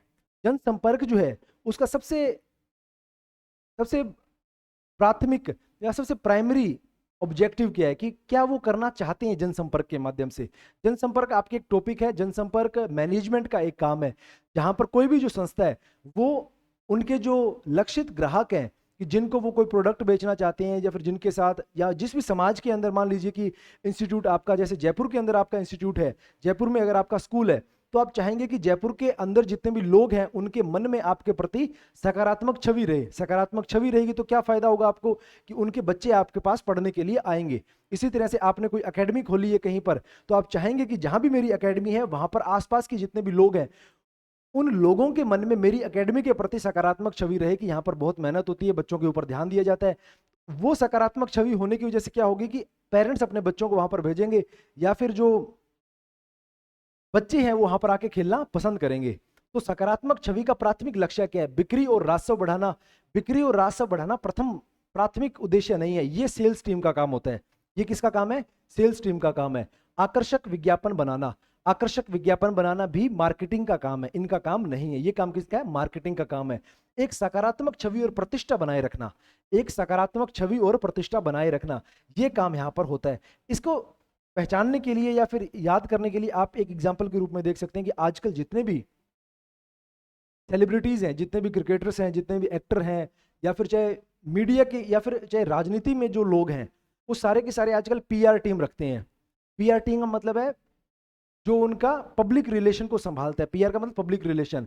आप देखते हैं कि जब अगर कोई खिलाड़ी है, जैसे खिलाड़ी ने एक शतक लगाया, तो आप पूरे के पूरे इंटरनेट के ऊपर देखते हैं कि उनके नाम से या फिर उनके नाम से मीम बनने लग जाते हैं, या फिर खिलाड़ी की तारीफ होने लग जाती है। वो सारी की सारी चीज खिलाड़ी खुद थोड़ी करता है, खिलाड़ी की एक पीआर टीम है, वो सिर्फ उसके पब्लिक रिलेशन संभालती है, उसके नाम को संभालती है। कि अगर मान लो कि खिलाड़ी कोई काम करता है, अच्छा काम किया, तो उसको भुनाना, वहां पर एकदम से उसको पब्लिसिटी, सब पब्लिक को बताना कि भाई ये कितना अच्छा उन्होंने काम किया है। अगर मान लीजिए कि किसी खिलाड़ी ने 4 मैच में रन नहीं बनाए, तो फिर क्या होता है कि लोग उसको क्रिटिसाइज करना शुरू करते हैं, तो फिर पीआर टीम उसको डिफेंड करती है। फिर आप देखते हैं कि जैसे मान लो विराट कोहली ने 4 मैच में रन नहीं बनाए, 5 मैच में रन नहीं बनाए, तो फिर क्या होगा कि एकदम से आप ऐसे मीम देखने लगते हैं कि भाई समय खराब चल रहा है, विराट कोहली ने इतना पहले काम किया है, तो उसकी छवि को संभालने का काम वहां पर किया जाता है।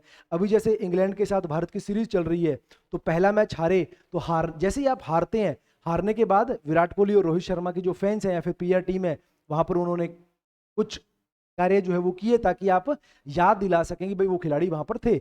जीतने के बाद वो काम नहीं हुए, तो वो मौका देखते हैं कि क्या वो मौका हो सकता है कि जहां पर आप पब्लिक रिलेशन को बेहतर बनाकर रख सकते हैं, फिर पब्लिक रिलेशन जो है वो सकारात्मक मेंटेन वहां पर किया जा सकता है। तो आजकल ये काम जो है वो पीआर टीम या फिर पीआर एजेंसीज के माध्यम से हो रहा है, जनसंपर्क का काम। क्वेश्चन नंबर 47, स्कूल में शारीरिक शिक्षा की गतिविधियों की प्रतियोगिता का उद्देश्य है।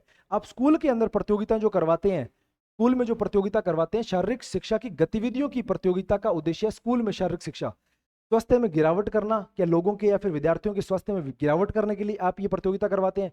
उदासीनता का निर्माण करने के लिए कि बच्चे उदासीन हो जाएं, ये भी बात ठीक नहीं है। प्रतिभा दिखाने का अवसर करना, शिक्षा स्तर में वृद्धि। तो स्कूल में जो प्रतियोगिता करवाई जाती है, फिर आप वहां पर इंट्रा मुराल का आयोजन करवाते हैं, तो प्रतिभा दिखाने का अवसर उन बच्चों को मिलता है या फिर भागीदारी लेने का अवसर मिलता है। स्वास्थ्य में गिरावट, ये गलत ऑप्शन है। उदासीनता का निर्माण, ये भी गलत ऑप्शन है। और खेलों के माध्यम से शिक्षा स्तर में वृद्धि नहीं होगी, ये भी एक गलत ऑप्शन है। प्रतिभा दिखाने का अवसर विद्यार्थियों को मिलता है। क्वेश्चन नंबर 48, प्रतियोगिता का उद्देश्य क्या है? जो टूर्नामेंट है, अब यहाँ पर स्कूल नहीं है, स्कूल की बात नहीं हो रही या फिर बाहर का टूर्नामेंट, अंतर्राष्ट्रीय टूर्नामेंट, स्टेट का टूर्नामेंट, किसी बात नहीं हो रही, सिर्फ प्रतियोगिता की बात यहाँ पर हो रही है। प्रतियोगिता का उद्देश्य क्या है? श्रेष्ठ टीम का पता लगाना। प्रतियोगिता का उद्देश्य क्या है? श्रेष्ठ टीम का पता लगाना, सर्वश्रेष्ठ खिलाड़ी का पता लगाना, खेल का प्रसार करना, या फिर उपरोक्त सभी। तीनों ही बात यहाँ पर ठीक है कि प्रतियोगिता कभी भी एक लक्ष्य के लिए, सिर्फ विजेता के लिए नहीं करवाई जाती। प्रतियोगिता इसलिए भी करवाई जाती है आप खेलों का प्रसार कर सकें, जब खेलों के साथ जुड़ने के लिए आपके पास नए लोग आ जाएं। तो ये उपरोक्त सभी यहाँ पर ठीक उत्तर रहेगा। उपरोक्त सभी यहाँ पर ठीक उत्तर रहेगा। प्रतियोगिता का उद्देश्य क्या होगा? उपरोक्त सभी। क्वेश्चन नंबर 49, किस प्रतियोगिता में जो टीम हार जाती है उस टीम को प्रतियोगिता से बाहर कर दिया जाता है और दूसरी टीम को खेलने का अवसर नहीं मिलता? दूसरी टीम से खेलने का अवसर नहीं मिलता। ये एक प्रतियोगिता है, खूब सारी टीम यहाँ पर आई हुई है, और यहाँ पर मान लीजिए कि एक टीम, ये टीम हार गई है, तो हारते इसको प्रतियोगिता से बाहर कर दिया जाएगा। हारते ही ये टीम हारी तो हारती ये प्रतियोगिता से क्या हो जाएगी? बाहर। ये टीम हारी, हारती इस टीम को बाहर, हारी हारती टीम को बाहर। तो वो कौन सी प्रतियोगिता है जहां पर जो टीम हार जाती है उस टीम को प्रतियोगिता से बाहर कर दिया जाता है और दूसरी टीम से खेलने का अवसर नहीं मिलता है? कौन सी प्रतियोगिता है ये? क्या ये प्रतियोगिता कॉम्बिनेशन या फिर संयुक्त प्रतियोगिता है? क्या ये प्रतियोगिता राउंड रोबिन प्रतियोगिता है? क्या ये प्रतियोगिता चैलेंज प्रतियोगिता है? या फिर क्या ये प्रतियोगिता नॉकआउट प्रतियोगिता है? सभी विद्यार्थियों को मुझे लगता है कि ये चीज स्पष्ट होगी कि ये नॉकआउट प्रतियोगिता है। नाम से आपको पता, नॉकआउट यानी कि बाहर कर देना। एक बार हारे और हारते ही आपके जो घर के टिकट है वो कट गए।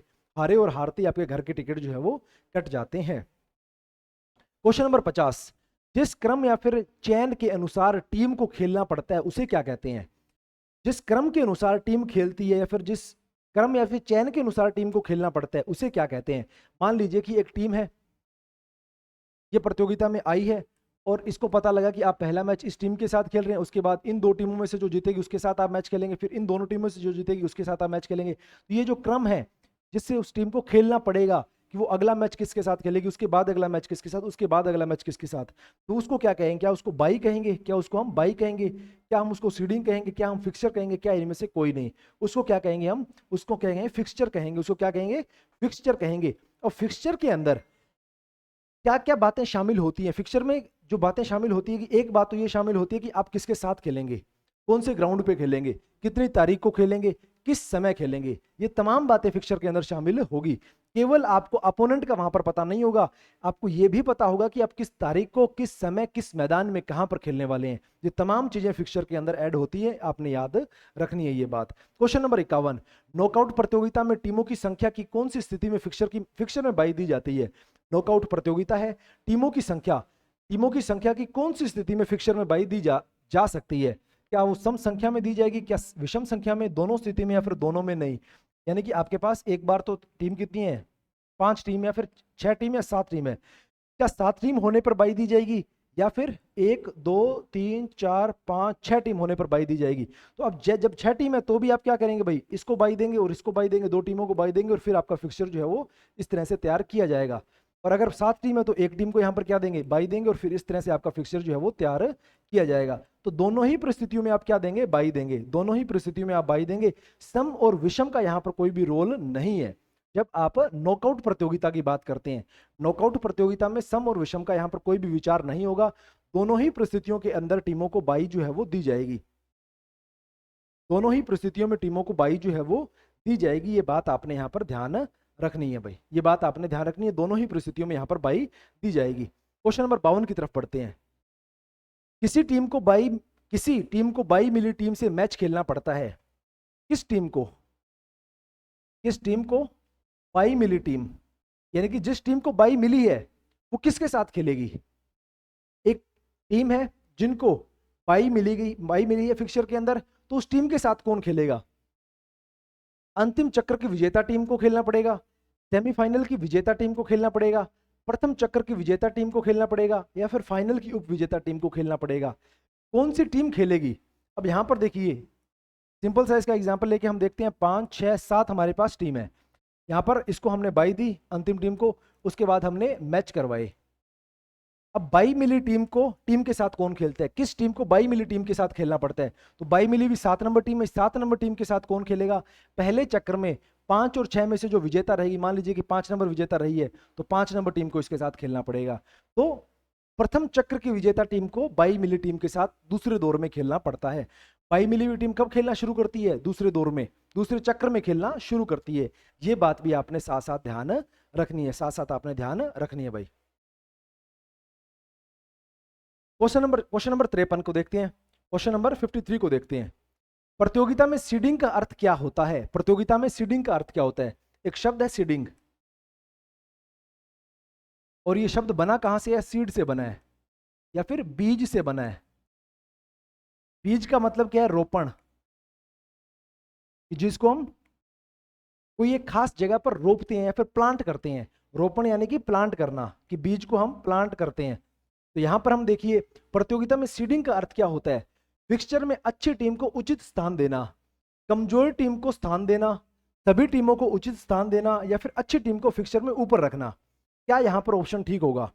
बताइए भाई फटाफट, क्या ऑप्शन यहां पर ठीक होगा? प्रतियोगिता में सीडिंग का अर्थ क्या होता है? फिक्सचर में टीम को उचित स्थान देना, कमजोर टीम को स्थान देना, सभी टीमों को उचित स्थान देना, या फिर अच्छी टीम को फिक्सचर में ऊपर रखना। सीडिंग का मतलब है फिक्सचर में अच्छी टीमों को, अच्छी टीम कौन सी होगी?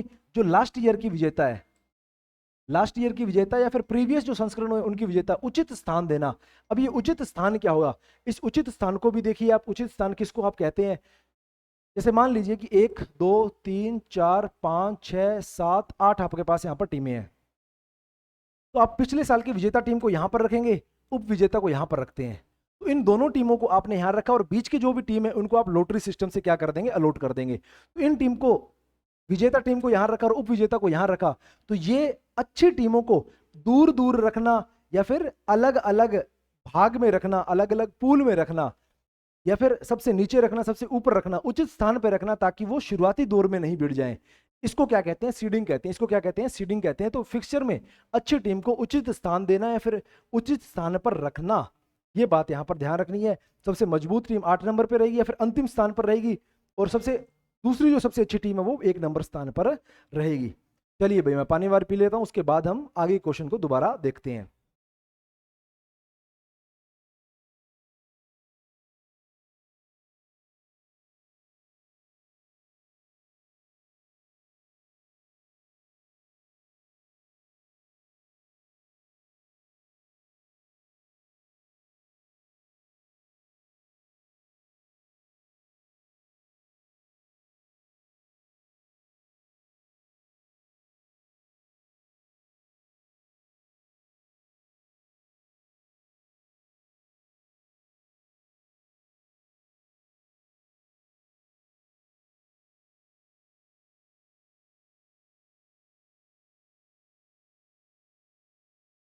चलिए आगे बढ़ते हैं, क्वेश्चन नंबर 54 को देखते हैं। यदि 22 की संख्या यदि 22 की संख्या विषम हो तो ऊपरी अर्ध में 22 की संख्या क्या होगी? यदि 22 की संख्या विषम हो तो, 22 की संख्या विषम हो तो, जैसे मान लीजिए कि 1 2 3 4 5 6 7 8 9 10 11 आपके पास टीम है, और आपने जो पूल बनाया उसमें 6 टीमें ऊपर रखी और नीचे 5 टीम रखी। तो यहां पर पूछ रहे यदि 22 की संख्या, अब यहां पर बाई कितनी जाएगी? 16 माइनस 11, 5 बाई यहां पर दी जाएगी। 5 बाई में से आप ऊपरी अर्ध में जो ऊपर की बाई बाई रखेंगे उसमें क्या संख्या है, फिर क्या यहाँ पर फॉर्मूला उपयोग करेंगे? तो यहाँ पर हमेशा ध्यान रखनी है कि ऊपर का जो अर्ध है, अपर हाफ है और ये लोअर हाफ है। अपर हाफ में एक टीम को ज्यादा रखेंगे, यहाँ पर एक टीम को क्या रखेंगे? कम रखेंगे। यहाँ पर 6 टीम है, यहाँ पर 5 टीम है। तो ठीक इसी तरह से ऊपर का जो अर्ध है वहां पर हमेशा हम क्या रखेंगे? एक बाई को कम रखेंगे। जैसे आपके पास 5 बाई आप देने वाले हैं, तो नंबर ऑफ बाई माइनस 1/2 कर देंगे। कुल बाई कितनी है? 5 माइनस 1/2, यहाँ पर 4, 4/2, यहाँ पर आया 2। तो ऊपर के अर्ध में जो बाई जाएगी वो 2 जाएगी, और नीचे के अर्ध में जो बाई जाएगी वो 3 जाएगी। तो यहाँ पर फॉर्मूला n-1/2, n-1/2 फॉर्मूला आप यहाँ पर उपयोग करेंगे। ऊपरी अर्ध की बात हो रही है, तो ऊपरी अर्ध के लिए आप 1 बाई यहाँ पर कम देंगे, और निचले अर्ध में आप 1 बाई यहाँ पर ज्यादा देंगे। तो वहां पर अगर इसी में यहाँ पर ऊपरी अर्ध की बजाय निचला अर्ध लिखा होता तो ये ऑप्शन ठीक होता। अब ऑप्शन ठीक कौन सा होगा? ये बी नंबर ऑप्शन यहाँ पर ठीक होगा। बी नंबर ऑप्शन यहाँ पर ठीक होगा। क्वेश्चन नंबर 55 को देखते हैं। क्वेश्चन नंबर 55 को देखते हैं। टीम एक बार हारने पर टूर्नामेंट के प्रमुख खिताब के दावेदार बनी रहती है, तथा दावेदारी को पूर्ण रूप से 2 मैच हारने पर समाप्त माना जाता है। इस पद्धति को क्या कहते हैं? इस प्रकार के प्रतियोगिता को क्या कहते हैं? कि जहां पर 2 बार हारने के बाद ही किसी टीम को प्रतियोगिता से बाहर समझा जाता है। क्या ये नॉकआउट है, सिंगल नॉकआउट है, डबल नॉकआउट है, क्या इसको कहा जाता है भाई?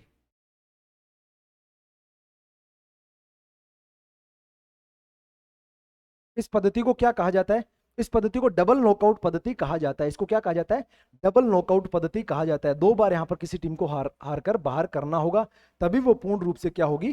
प्रतियोगिता से बाहर होगी। डबल नॉकआउट पद्धति इसको कहा जाता है, डबल नॉकआउट पद्धति इसको कहा जाता है। आगे बढ़ते हैं क्वेश्चन नंबर 56 की तरफ। 26 टीमों के नॉकआउट प्रतियोगिता के प्रथम चक्र में मैच की संख्या क्या होगी? प्रथम चक्र में, अब प्रथम चक्र में मैच की संख्या क्या होगी, या फिर पहले राउंड में कितने मैच खेले जाएंगे? अब देखिए 26 टीम है आपके पास, 26 टीम में आप बाई कितने देंगे? 32 माइनस, मैं बिल्कुल एकदम आगे से सीधा देख रहा हूं कि भाई आप 2 4 8 16 32 ये आप यहां पर देखेंगे। यहां पर अगला जो बड़ा एक संख्या आ रही है वो 32 आ रही है। 32 माइनस आप क्या करेंगे? 26 करेंगे। 26 में से माइनस करेंगे तो आपको पता लग जाएगा 6 आप यहाँ पर क्या देंगे? बाई देने वाले हैं। तो 26 टीमों के नॉकआउट प्रतियोगिता में प्रथम चक्र में मैच की संख्या क्या होगी? तो 6 टीमें यहाँ पर खेलेंगी नहीं, 6 टीमें यहाँ पर खेलेंगी नहीं, 6 टीमों को यहाँ पर बाई मिल रही है। कुल टीमें कितनी? 26, 26 माइनस 6, 20 टीम रह जाएगी। कुछ मैच की संख्या पता करनी है। मैच की संख्या यानी कि 20 टीमें आपस में खेलेंगी तो 10-10 टीमें आपस में खेलेंगी, तो मैच कितने हो जाएंगे? 10 मैच यहाँ पर कुल हो जाएंगे। 10 मैच कुल यहाँ पर हो जाएंगे।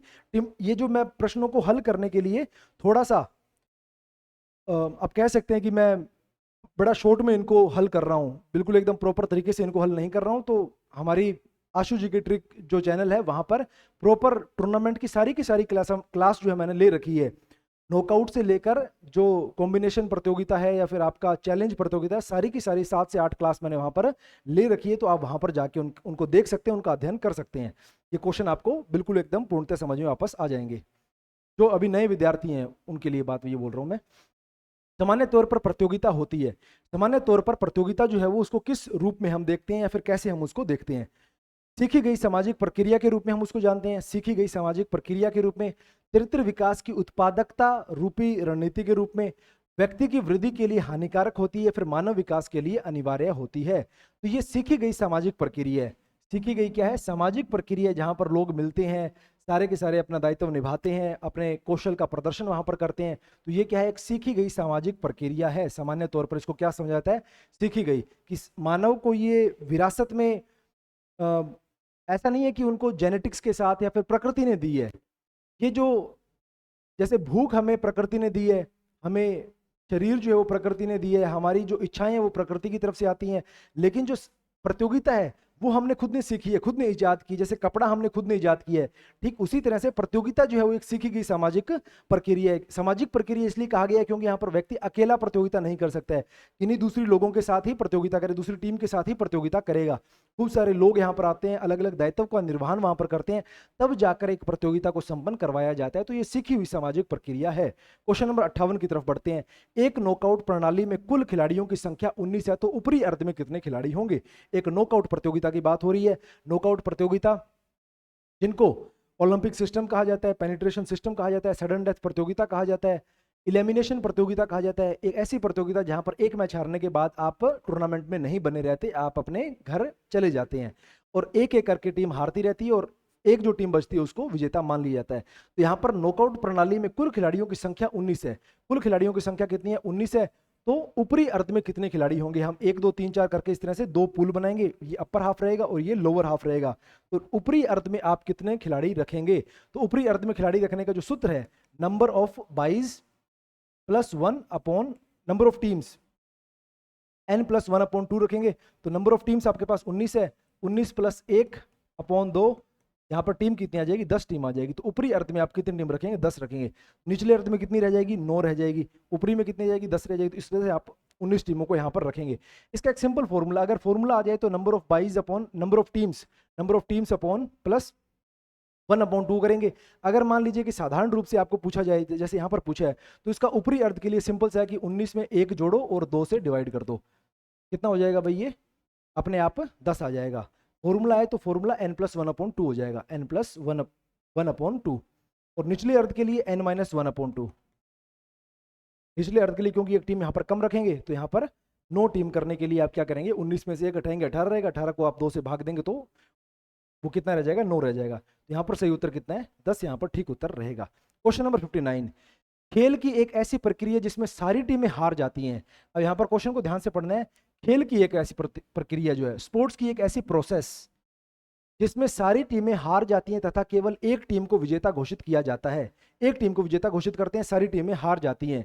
इस रूप में जाना जाता है, उसको हम क्या कहते हैं? फिक्सचर कहते हैं, अंतर सदनीय गतिविधि कहते हैं, समिति कहते हैं, या फिर प्रतियोगिता कहते हैं। उसको क्या कहते हैं भाई?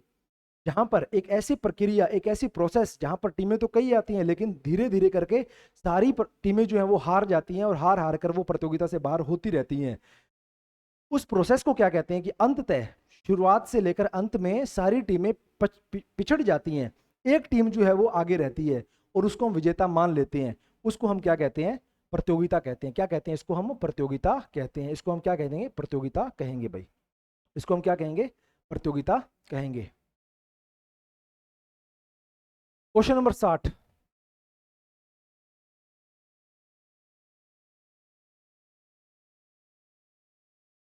एक प्रक्रिया के अंतर्गत अच्छी टीम को फिक्सचर में एक प्रक्रिया के अंतर्गत अच्छी टीमों को फिक्सचर में पूर्व में ही निर्धारित स्थान दे दिया जाता है, इसे क्या कहा जाता है? एक प्रक्रिया के अंतर्गत, एक प्रोसेस के अंतर्गत अच्छी टीमों को फिक्सचर में एक निश्चित स्थान दिया जाता है, इसको क्या कहते हैं? क्या इसको बाई कहते हैं, सीडिंग कहते हैं, सांत्वना कहते हैं, फिर पावर ऑफ टू कहते हैं? इसको हम क्या कहते हैं? अभी हम इसके बारे में बात करके आए हैं। इसको हम क्या कहेंगे? सीडिंग कहेंगे कि अच्छी टीमों को हम एक निश्चित स्थान पर रखते हैं, निश्चित स्थान पर रखते हैं। अगले क्वेश्चन की तरफ बढ़ते हैं। Question number 61। सिंगल नॉकआउट प्रतियोगिता का लाभ नहीं होता। सिंगल नॉकआउट प्रतियोगिता का लाभ इनमें से नहीं होता। प्रतियोगिता में रोचकता, ये बात बिल्कुल गलत है, क्योंकि यहां पर हम क्या देख रहे हैं कि लाभ नहीं होता देख रहे हैं। क्या देख रहे हैं हम? लाभ नहीं होता, क्योंकि प्रतियोगिता के अंदर आप किसी भी समय टूर्नामेंट से बाहर हो सकते हैं। हर मैच जो है वो आपका अंतिम मैच हो सकता है, इसलिए ये प्रतियोगिता बिल्कुल रोचक होती है। हर मैच के अंदर आप क्या करते हैं? अपने फाइनल की तरह उसको खेलते हैं, पूरा दमखम लगाकर वहां पर आप खेलते हैं। प्रतियोगिता बिल्कुल रोचक होती है, सीमित अवधि में आयोजित होती है, ये बात भी बिल्कुल ठीक है। लाभ नहीं है, ये बिल्कुल एकदम उसका लाभ है कि बहुत कम समय में खत्म हो जाती है, ज्यादा उसका धन आपको नहीं खर्च करना पड़ता, व्यय में बचत होगी, कम इक्विपमेंट लगेंगे, कम ग्राउंड लगेंगे, कम भोजन की व्यवस्था, कम आवास की व्यवस्था, अधिकारीगण जो आएंगे उनको भी बहुत लंबे समय तक नहीं रोकना पड़ेगा। तो ये तीनों की तीनों बातें यहाँ पर क्या है? ठीक है। प्रतिभा दिखाने का पर्याप्त अवसर नहीं मिलता है। यहाँ पर प्रतिभा दिखाने का खिलाड़ियों को पर्याप्त अवसर नहीं मिलता है। अगर कोई खिलाड़ी टैलेंटेड है और पहले मैच में उसकी टीम अच्छा नहीं खेली, और कभी कभार हो जाता है कि भाई खिलाड़ी का भी एक दिन अच्छा ना हो, तो उस दिन उसका भी दिन अच्छा नहीं है, तो उसके पास एक अवसर था, वो भी उसने गवा दिया। फिर उसको प्रतियोगिता में, क्योंकि उसकी टीम प्रतियोगिता से बाहर हो चुकी है, तो प्रतिभा दिखाने का दोबारा अवसर उसको नहीं मिलेगा। तो ये बात, प्रतिभा दिखाने के पर्याप्त अवसर यहाँ पर नहीं मिलते हैं, ये बात लाभ नहीं है, ये नुकसान की बात है सिंगल नॉकआउट के। यदि प्रतियोगिता में टीमों की संख्या पावर ऑफ टू में न हो तो क्या दिया जाएगा? पावर ऑफ टू क्या है? 2,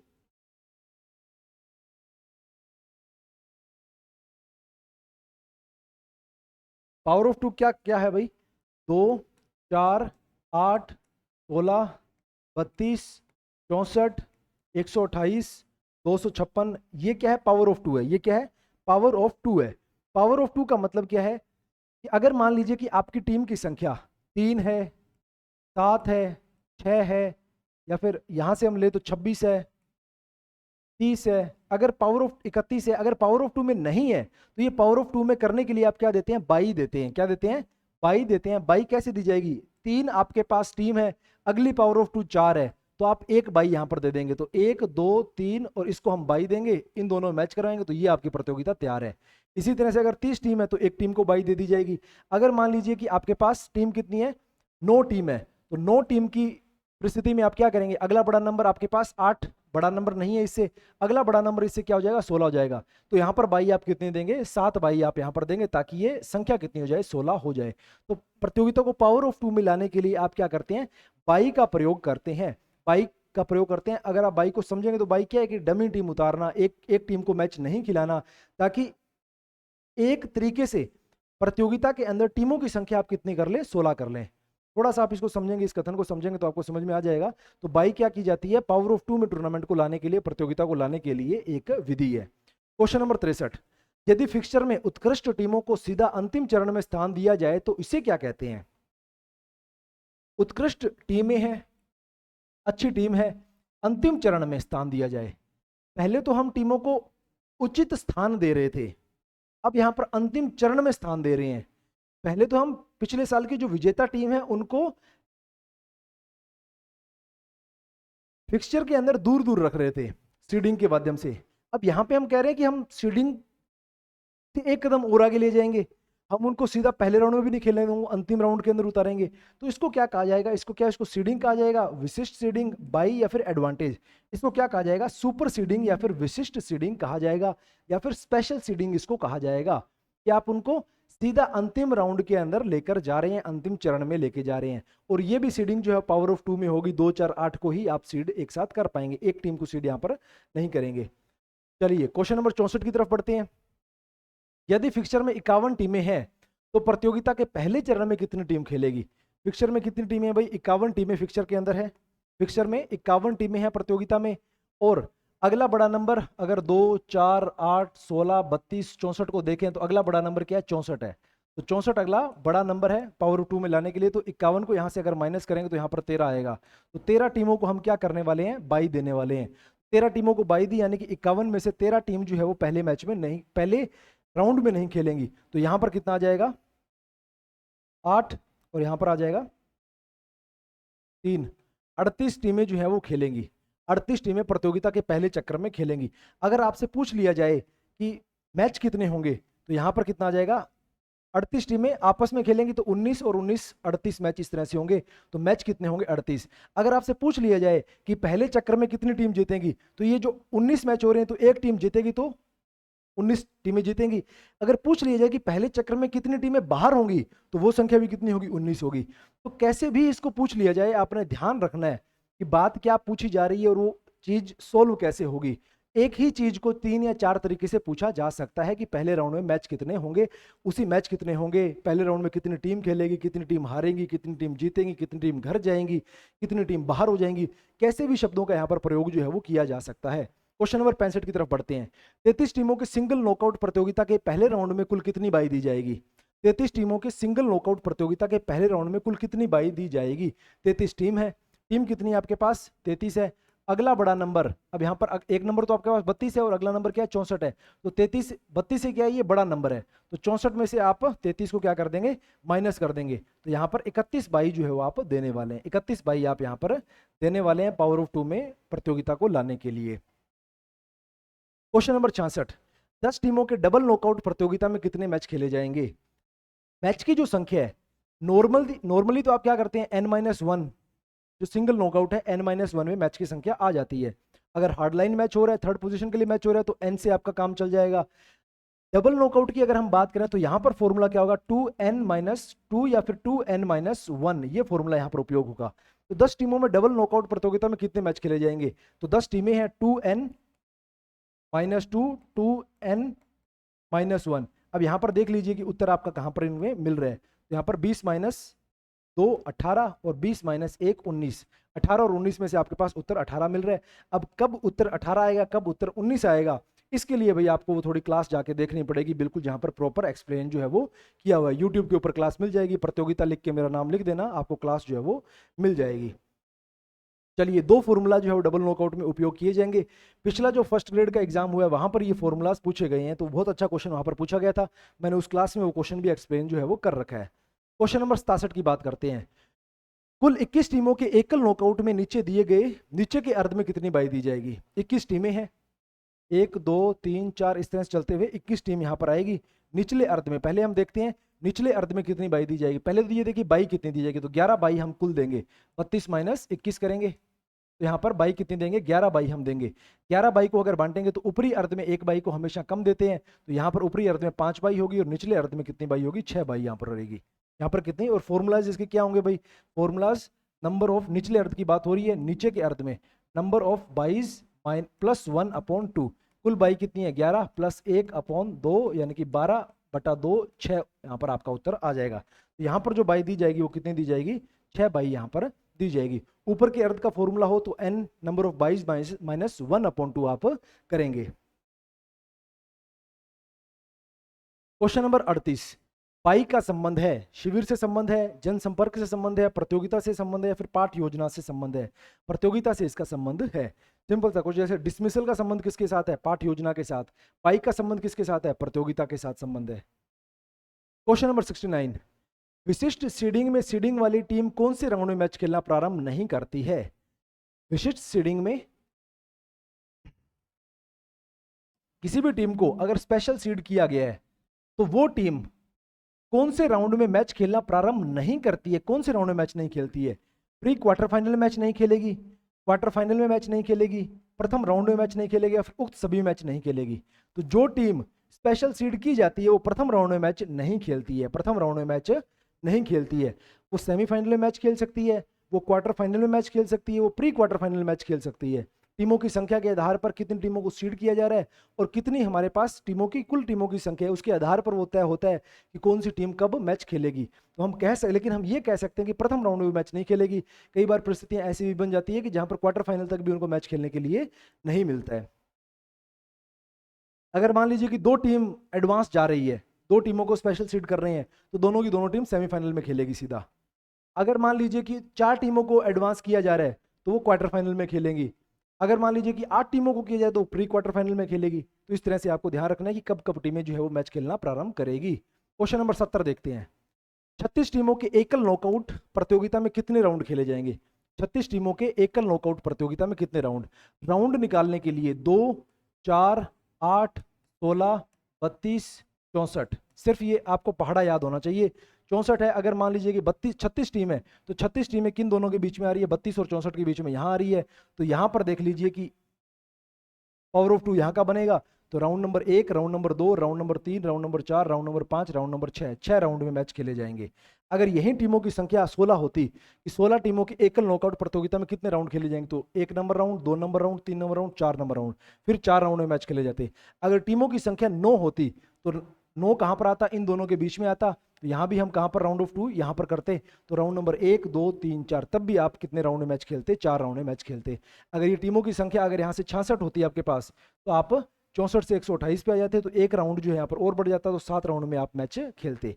7 राउंड में आप मैच खेलते। क्वेश्चन नंबर 71, 71, क्वेश्चन नंबर 71, 44 टीमों के एकल नॉकआउट प्रतियोगिता में 8वें स्थान का निर्धारण करने के लिए कितने मैच आयोजित होंगे? ये थोड़ी नई बात है। आप जानते हैं कि अगर नॉर्मल आपका 26 टीमें खेल रही हैं और आप कितने मैच खेले जाएंगे? तो 26 माइनस 1, 25 मैच कुल खेले जाएंगे। अगर आपको क्वेश्चन में बोला जाए कि हार्ड लाइन मैच करवाना है या फिर थर्ड और fourth position, third and fourth position के लिए मैच करवाना है, तो ये फॉर्मूला क्या हो जाएगा? n, यानी कि जितनी टीमें हैं उतने ही आप मैच करवाएंगे। अगर यहां पर 8वें स्थान के लिए कि पहले 8 स्थान आपको पता करने हैं, तो उसके लिए फॉर्मूला क्या होगा? n+4 यहां पर फॉर्मूला होगा। यहां पर फॉर्मूला क्या होगा? n+4। नंबर ऑफ टीम्स कितनी आपके पास? 44, 44 के साथ 4 को आप प्लस कर देंगे तो आपको मैच की संख्या जो है वो मिल जाएगी। या फिर आपके पास कुल मैच कितने होंगे? 48 मैच यहाँ पर खेले जाएंगे। कुल मैच यहाँ पर कितने खेले जाएंगे? 48। इन सभी चीज़ों को उन वीडियो में मैंने एक्सप्लेन कर रखा है, इसलिए मैं यहाँ पर इनको बहुत ज़्यादा डिटेल में एक्सप्लेन एक बार अभी नहीं कर रहा हूँ, क्योंकि एक बार मैं एक्सप्लेन करने लग गया तो फिर सारी की सारी चीज़ मुझे दोबारा एक्सप्लेन करनी पड़ेगी। एक क्वेश्चन के ऊपर कम से कम 10 मिनट जो है वो लग जाएंगे भाई। क्वेश्चन नंबर 72, अंतर्राष्ट्रीय कबड्डी महासंघ। चलिए इनको हम अगली क्लास में देखेंगे। आज की क्लास में जनसंपर्क हो गया, नॉकआउट प्रतियोगिता हो गई और कुछ स्वस्थ आहार, वहां से हमने टॉपिक जो है वो कवर किए हैं। कक्षा आपको पसंद आए तो लाइक जरूर कीजिएगा, कमेंट जरूर कीजिएगा और सब्सक्राइब तो आप जरूर कर लीजिएगा। कोई भी सुझाव हो, कोई भी सजेशन हो तो आप कमेंट सेक्शन के अंदर लिख सकते हैं। और इसी तरह से आप साथ बने रहिए और निरंतर सहयोग करते रहिए। जय हिंद।